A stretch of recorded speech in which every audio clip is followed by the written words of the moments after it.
É a maior derrota da história do São Paulo para o Palmeiras, né? O Palmeiras aplicou 5-0 no São Paulo duas vezes. Duas vezes. Em 1965, ontem eu escrevi essa nota, o Palmeiras aplica a sua maior goleada na história do Choque Rei. Logo depois, o professor Luiz Gonzaga Beluso mandou uma mensagem dizendo: o Palmeiras meteu 5-0 em 65 no Rio de São Paulo, eu estava lá no Pacaembu. Falei, eu sei, professor, está escrito no texto. No texto está dizendo isso. Você não esqueceria. Ou seja, igualou, né? Igualou a maior. Porque para uma geração palmeirense, ficou o gostinho de quero mais em todos os 4-0. O de 92, o de 2015 e o de 2022. Foram 3 4-0 nesse período. Porque o São Paulo meteu 6-2 em 81, gol de letra do Mário Sérgio, 5-1 em 86, um espetáculo do Silas, e 5-1 em 99, time do Carpegiani contra o time do Filipão. Então, o Palmeiras, numa geração, se acostumou a ser goleado pelo São Paulo e não goleava o São Paulo. Aí passou a golear no Allianz Parque, com 2 4-0 no Allianz Parque, mas goleava 4-0. Ficava faltando sempre o gostinho do massacre, que veio ontem com o gol do Piquerez aos 42 do segundo tempo. Golaço. Golaço do Piquerez, que ele acerta um chute absurdo no ângulo, na gaveta, Éder. E era uma vitória maiúscula já desde acho que de 5 minutos de jogo a gente já sabia que o Palmeiras ia vencer bem o São Paulo. Mas não era uma goleada que se desenhava, né? Porque o Palmeiras faz 3-0 no primeiro tempo e no segundo tempo para. No segundo tempo não amassa o São Paulo. E o São Paulo tomou muito essa goleada por conta de um descontrole emocional visível e inexplicável, principalmente do Rafinha. O Rafinha não conseguiu marcar o Breno Lopes o jogo inteiro. O Breno Lopes conseguiu fazer todas as jogadas em cima do Rafinha e foi justamente 2 entradas no Breno Lopes que expulsaram o Rafinha. O Dorival até falou sobre isso, que o Rafinha, com a experiência que tem, poderia ter evitado uma expulsão em uma situação como a que ele viveu nesse dia, saindo falando que o Klaus era palmeirense. Então, assim, é um jogador muito experiente para sofrer, para passar por uma situação dessa, ocasionada por ele mesmo, né? Ele que errou os lances e foi expulso. Não foi uma viagem da arbitragem, não. O Rafinha, de fato, foi expulso. E o Luciano também entra na mesma pilha, aquele Luciano que a gente conhece. O São Paulo, o Rato faz um pênalti totalmente infantil.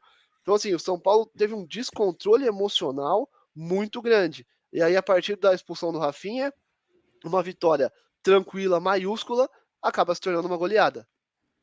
E vira uma senhora goleada, o PVC registrando, então, a maior da história do Choque Rei, igualando outras que já foram desse mesmo placar do Palmeiras.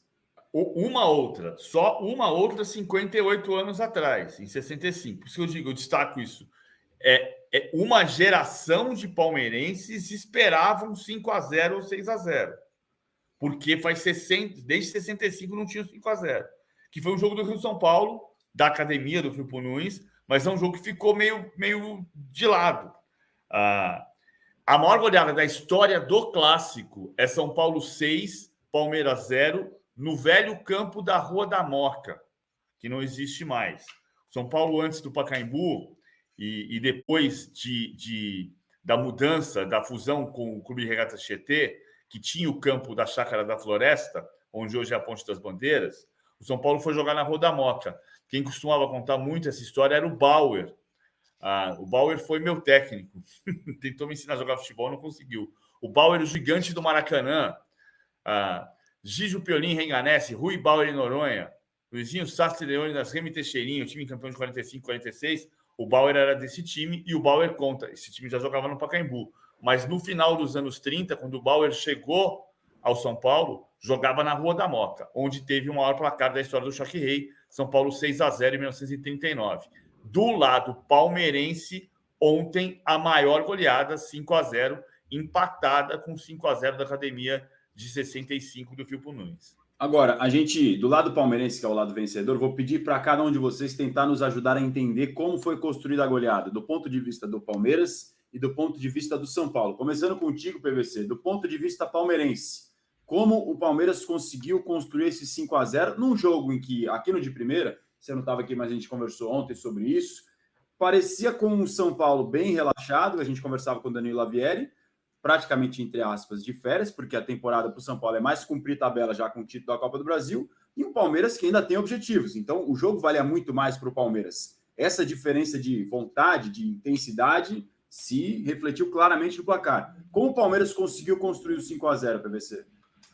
Bom, para o São Paulo, é véspera de feriado, teu chefe às 2h30 da tarde pegou as coisas e foi embora.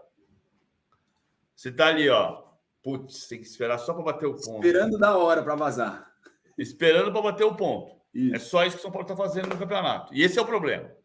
Para o Palmeiras, a vitória se constrói na raiva dos últimos jogos contra o São Paulo. Lembra do jejum? O tabu era que o São Paulo não conseguia vencer no Allianz Parque até 2020. De 2015 a 2020, o São Paulo não vencia no Allianz Parque. Agora pega os 3 últimos jogos antes do de ontem. Palmeiras 1, São Paulo 2, Copa do Brasil, no Allianz Parque. E 2 empates no ano passado, no Brasileiro, e nesse ano. E antes, o 4º jogo de trás para frente era Palmeiras 2, São Paulo 1, do impedimento não marcado do Caleri, da decisão por pênaltis, que o São Paulo saiu vencedor. Então fazia 4 partidas que o Palmeiras não sabia o que era sair com gosto de vitória contra o São Paulo no Allianz Parque. Isso faz parte do cardápio. E fica muito parecido com a última vitória de fato consagradora do Palmeiras sobre o São Paulo no Allianz, que foi 4-0 na final do Paulista. E se constrói o placar de um jeito parecido, rápido, e depois resolve, só aumenta o placar no fim.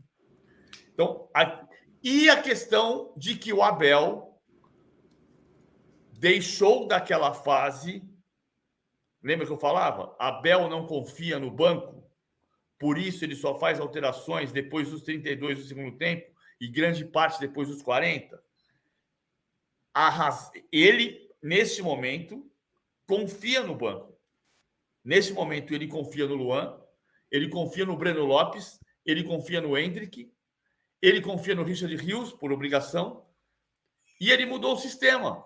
Então, tem uma reforma do Palmeiras para transformar um jeito de jogar que parecia conhecido dos adversários, e essa transformação fez o time ganhar os últimos 2 jogos jogando num 3-5-2. 3-4-1-2, já em detalhe. Isso, você vai mostrar na sequência aqui na nossa prancheta exatamente esse novo Palmeiras de Abel Ferreira. Do lado de São Paulino, Éder, como se explicar, se é que... Bom, tá difícil até para o Dorival explicar, imagino para a gente aqui, né? De fato, né? Se o Dorival não consegue explicar, como é que a gente vai explicar? Mas eu acho que passa muito pelo... O São Paulo não está totalmente focado, eu acho que no Morumbi o time consegue jogar melhor, muito por conta da torcida, de se sentir mais à vontade, mas quando sai do Morumbi, não entra com o foco necessário, com a vontade, com a garra necessária para que o jogo consiga o mesmo desempenho do Morumbi, porque o jogo não vale tanto assim. Então eu acho que o descontrole emocional de jogar no Allianz Parque, e olha que não foi um Allianz Parque pulsante ontem. Ontem o estádio teve 32 mil pessoas, mas era um estádio que só a torcida organizada cantava no começo. O Palmeiras não precisou da sua torcida para fazer o resultado. Mas mesmo assim, o São Paulo, com pouco foco que entrou em campo e com o descontrole emocional que teve a partir logo do começo do resultado adverso, não conseguiu voltar para o jogo. Eu acho que o Dorival ainda tem um retrospecto positivo contra o Abel. O Dorival tem 3 vitórias e 2 derrotas contra o Abel, acho que tem um empate também. Mas acho que ontem o Dorival utilizou mais ou menos um esquema parecido do que utilizou na vitória na Copa do Brasil, com o Gabi Neves e o Alisson dividindo ali o volante. O desenho era um pouco diferente, mas o esquema de marcação era um tanto parecido. O Michel Araújo jogou um pouco mais por dentro. Mas essa dupla de volantes com o Gabi Neves não é o mesmo Gabi Neves que jogou há algum tempo atrás na Copa do Brasil. O Gabi Neves jogou muito mal ontem, tanto que saiu no primeiro tempo. E o Gabi Neves da Copa do Brasil era um Gabi Neves voando, no melhor momento dele no São Paulo. Mas o Dorival falou ontem que não tinha peça, e talvez aí seja a grande missão da diretoria do São Paulo no ano que vem, para substituir o Pablo Maia. O Pablo Maia estava suspenso e o Dorival sempre fala que não consegue substituir o Pablo Maia dentro do elenco, porque apesar de ter o Luan, que é um volante com outras características, o Pablo Maia tem mais saída, ele consegue construir mais o jogo do que o Luan. Então, sem o Pablo Maia e sem o Caleri, que é um jogador que o São Paulo sempre joga para o Caleri, o São Paulo não conseguiu encontrar num jogo complicado fora de casa, então você vai juntando. Você não tem o Pablo Maia, que é o cara que faz a saída de bola. Você não tem o Arboleda, que é seu principal zagueiro. Você não tem o Caleri, que é o seu artilheiro. E você joga fora de casa, onde o time já não consegue jogar normalmente, contra uma equipe que queria muito mais a vitória do que o São Paulo e que estava com o São Paulo engasgado na garganta. Você tem todos os fatores para não conseguir jogar futebol e tomar uma senhora goleada, como aconteceu. O Éder, o Dorival reclamou dos gramados e falou da questão do gramado artificial do Allianz Parque, é isso? Falou. Ele foi perguntado sobre o Lucas ter saído lesionado, né? O Lucas saiu lesionado, e aí foi perguntado porque o São Paulo passou por isso recentemente, né? O Galopo se lesionou por lá, o Rafinha também teve uma lesão por lá, o Ferrarese teve uma lesão por lá. Então ele foi perguntado sobre isso, e ele falou, mas ele sempre fala, não é por conta desse jogo, não, nem por conta da derrota, ele sempre fala que ele não é adepto do gramado artificial, que ele prefere o gramado natural, e que ele acha que deveria ter uma proibição a gramados artificiais, né? Aqui, ele gosta do gramado natural e acha que o gramado natural deveria ser o padrão, mas que como não existe essa regra, como assinou ali no Brasileirão, né, para participar sem uma regra de que era proibido gramado artificial, que é do jogo, você tem que jogar, e é isso que vai acontecer toda vez que for enfrentar um Palmeiras, um Atlético Paranaense, enfim. Só dois pontos aqui sobre isso. Ele falou que na Holanda está proibido o gramado artificial. Não é verdade. O gramado na Holanda, a Holanda proibiu, recomendou, mas deu o prazo. Então, a partir da temporada 2025-26, a temporada holandesa não terá gramado artificial. Na temporada passada, 4 clubes usaram gramado artificial na Holanda: Cambuur, Emmen, Excelsior e Volendam. Os 2 primeiros, Emmen e Cambuur, foram rebaixados, então tem Excelsior e Volendam jogando com gramado artificial ainda. A partir da temporada 2025-26, portanto, daqui a 2 temporadas, será proibido. Ainda não está. O outro ponto é, o Dorival, eu sei que é porque ele foi perguntado, mas é a primeira vez que ele fala disso no Allianz Parque, né? O São Paulo tem, de fato, razão para contestar pelas lesões articulares do Ferrarese e do Galopo. O lance de ontem do Lucas pode até ter a ver com gramado artificial, mas foi muscular, né? Parece diferente. Sim, também acho que vai ser. Parece diferente. As questões articulares, sem dúvida. E o Dorival não falou sobre isso no Allianz Parque quando, 3 vezes anteriores, jogou lá. Ganhou pelo Ceará contra o Palmeiras 3-2 na primeira rodada do Brasileiro 2022.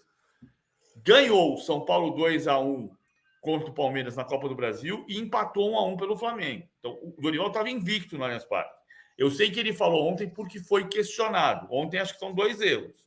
O erro, 1, ele falou que está proibido na Holanda. Não, a Holanda proibiu e deu um prazo. Não está proibido ainda. Segundo, ele falou no momento da derrota, porque no momento de vitória ele não tinha falado sobre isso ali dentro. Sobre o Gabriel Neves, que o Éder falou, vale a lembrança do jogo do 2-1 da Copa do Brasil. O Gabriel Neves fez disparado a melhor partida dele pelo São Paulo no Allianz Parque contra o Palmeiras. Palmeiras 1, São Paulo 2, Copa do Brasil. E naquele dia, quem marcou individualmente o Veiga foi o Alisson. O Alisson foi praticamente o primeiro volante naquele dia. O Neves saindo para construir o jogo e distribuindo, fazendo o jogo andar muito. Jogou demais naquele dia. E depois daquele dia ele se machucou, nunca mais voltou a jogar bem. Ele jogou com a costela quebrada ainda, né? Ele fraturou a costela no final do primeiro tempo, voltou, jogou com a costela fraturada e jogou demais mesmo. Mas, de fato, esse começo dele com o Dorival foi muito bom. Mas depois dessa lesão aí da costela, ele não conseguiu ainda retomar o nível.